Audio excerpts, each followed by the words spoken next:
Hey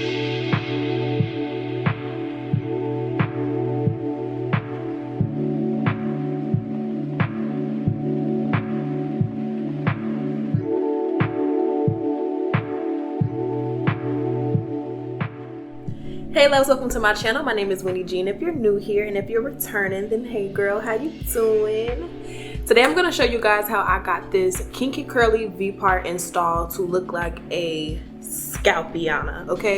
You can't tell me this isn't my hair, and if you try to tell me that, you're a hater. I'm sorry. I've never been one of the you're a hater girlies, but let's call a spade a spade. Okay, this is giving my hair. Like, let's be serious. Not only am I going to show you guys how I installed this hair, but I'm going to give you a full review at the end because I've been wearing this hair for 2 weeks. I wore the hair on a vacation to Jamaica for a week in Dallas. Baby, I know this hair through and through. I have product recommendations and all the goodies. So if you want to see how I got this look and a little bit more information, then go ahead and keep watching. So today's video is sponsored by Unice. They sent me over this 28-inch V-part kinky curly wig. It came with some cute little goodies, including a wig cap and a hairbrush, some lashes, the usual suspects. And before we can go ahead and get into the install, we have to prep our hair. So because I wanted this to look super natural and give very much my hair but longer and thicker vibes, I'm leaving out quite a bit of hair.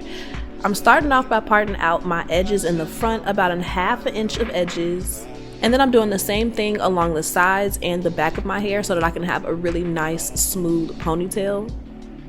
This is all of the hair that I'm going to go ahead and leave out. I have it braided out of the way, and now we can work on the leave out at the top. I like to do a little mock try on, so I part out whatever hair I think I need to leave out, and then I clip the hair around that section just to make sure that it'll lay flat, because once you braid your hair down, it's really difficult to adjust how much hair you have left out.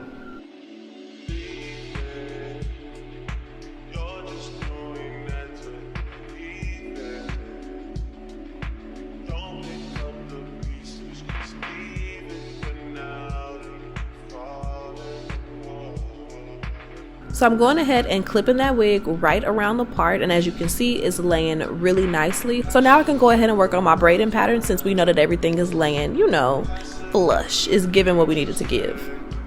So to start the braiding pattern, I'm braiding a really thin braid down the side of my hair and along the back. Instead of going straight back how I normally would, this is going to provide us a nice little anchor braid to sew our wig onto. So I'm doing the exact same thing on the other side, but once I get to the back, I'm connecting those braids together. I'm trying to consolidate the ends so we don't have a lot of hair to sew down at the very end. And I'm doing this so we don't have a lot of braided ends to sew down once the braiding pattern is complete. Next, I'm doing 2 braids around the part and then connecting those braids down in the back, and then I put an additional 2 braids on either side, and this is the finished braiding pattern. Everything laid super flat and I have less than 10 braids in my hair. I'm just taking the ends of the braids and a little bit of thread and sewing those down as flat as possible, and then we could go ahead and get into the actual install of the wig.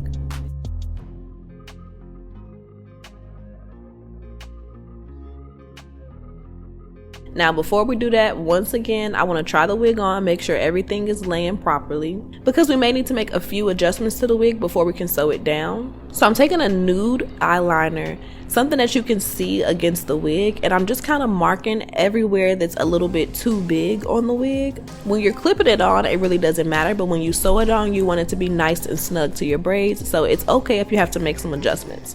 I had to cut off about 2 inches in the back, so as you can see, I'm parting out that hair so I can cut in between the tracks. You don't want to cut along a weft. I went ahead and made that mark on the inside, and now I'm just following that line with my scissors, and I ended up cutting off this small section here, including the clip in the back. I also had to cut off a little section on the ear tabs. And once I have the wig customized, I clipped all of the combs out of the inside so it can be really comfortable to wear, and we can go ahead and get into sewing the wig onto our head. I'm just following along the edges of the wig, starting around the part because that's the most important part that you want to lay properly.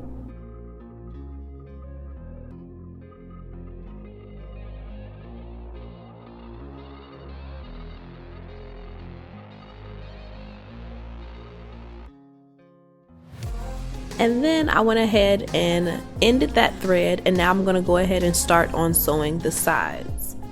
Everything is laying super flat because we customized the cap, and our ponytail is going to be chef's kiss. It's going to be super flat and give kind of almost like micro links vibe. The key to this is to find a hair texture that matches your texture or blend the textures really, really well.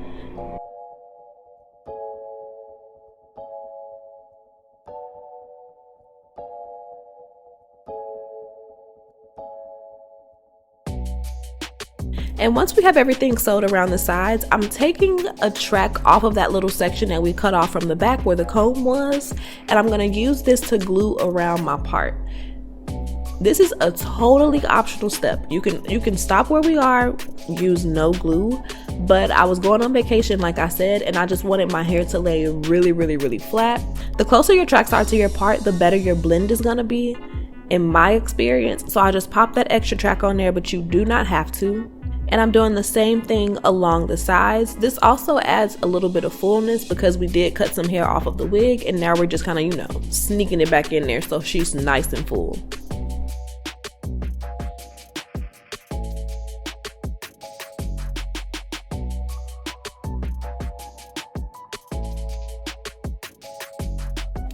And now we can go ahead and get into the styling. I went ahead and wet my hair down just to kind of get an idea of how everything was laying, but the best thing to do is to co-wash your hair. I went ahead and moistened my hair a little bit just to get everything to start to lay how we need it to, and I'm taking a little bit of foaming lotion and brushing that into the tracks. And this is just going to give us a starting point for our blend because we want all of the hair to kind of mesh together. I don't know how to explain it, but it just does something. So I applied a little bit of styling lotion, brushed my hair into the wefts, and then put my scarf on just to get everything started off flat. And then later I got in the shower and co-washed the hair, and that's how I got the curls nice and defined.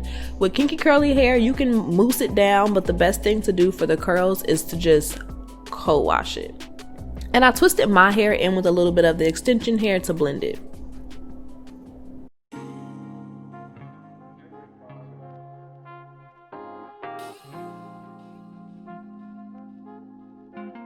Okay, so this is the finished look. I want to thank Unice again for sending me this hair because I'm obsessed. When I tell you I'm about to keep this wig on replay, okay? When I don't have another wig in, this is gonna be like my all the time hair. It's perfect. I'm obsessed with it. Just yes, okay? Just yes. Let's get into some details. So like I said, I wore this hair on vacation because I didn't want to have to worry about blending leave out and all of that, and this hair texture was perfect to blend with my own hair. However, I also didn't have time to do braids, which is my normal vacation go-to, so I went for this wig, and I made sure to sew it on so I didn't have to worry about it falling off on like water sports, anything. I just didn't want to have to worry about it, so this hair was perfect for like a stress-free vacation hairstyle, especially if you have natural hair like me. Because the hair is long and curly, you will get a bit of shedding when you like detangle it, but that's really it. Like for the most part, it's like shake and go. And if you put the hair in a pineapple with like a little scarf on at night, you don't have to redo the curls every day, which is chef's kiss. Because we have a bit of leave out all the way around the sides, we can also do a high ponytail, which came in handy on vacation because I could just throw my hair up and it looked really pretty and natural. You have so many styling options with this hair. Now, as far as styling the hair and maintenance, I would suggest a really nice conditioner because you want to co-wash the hair to get the curls popping. You can smother it and mousse if you want to, but it's going to give stiff, and after a while you're going to have a lot of product buildup. So what I like to do every 2 to 3 days is to get in the shower, soak it down with some water, put some conditioner in it. I comb it through with like a bristle brush. I have a little faux Denman brush that I got from the beauty supply store for like $5.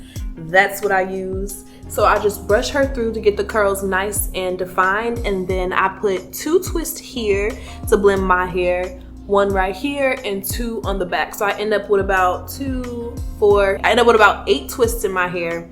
And once I take those twists out, the hair is perfectly blended. You can't tell where my hair starts and stops. It's muy perfecto. Okay. As far as the products that I use on the hair, I use the Shea Moisture Jamaican Castor Oil Conditioner. Not the deep conditioner in the little pot, but just like the little pump one. You don't want to use products that are too heavy on the hair, so I went for a standard conditioner instead of a mask, which I would use on my natural hair. Just this texture, just a standard conditioner will do.